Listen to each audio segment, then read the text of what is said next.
So we have breaking news regarding the Alaska cruise season, so let's dive in and take a look.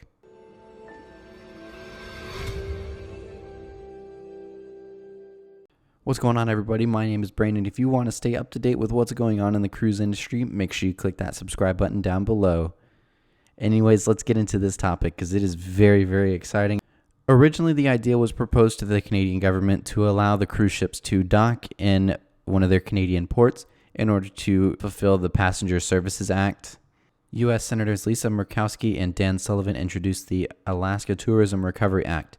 What this is, and this is the very exciting part, instead of the original idea of having to just dock, not even offload passengers, just dock only in a Canadian port to fulfill the Services Act, this would allow cruise ships to not even have to go into Canadian waters in order to do this. By citing the pandemic as a major impact on the travel and tourism industry in Alaska, this will allow them to bypass and just only sail to Alaskan ports. No need to go into any foreign ports. No need to go into Canada at all.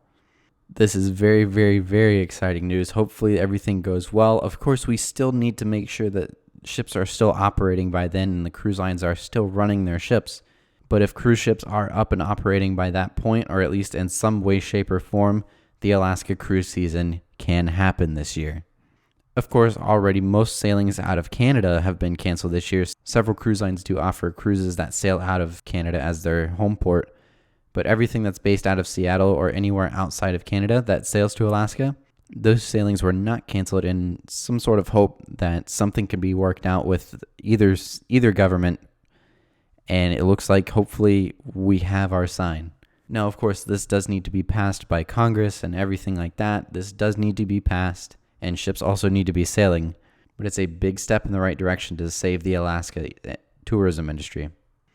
Now, it does state this is basically going to be active, or this exception is only going to be active for at least 1 year.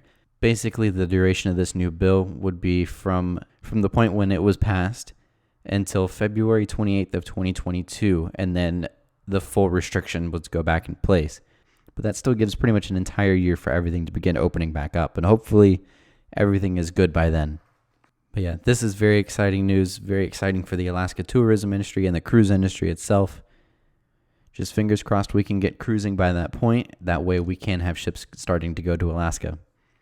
Let me know what your thoughts are down below. Are you excited about this? Did you have a cruise booked for Alaska and that may be saved? Let me know down below in the comments.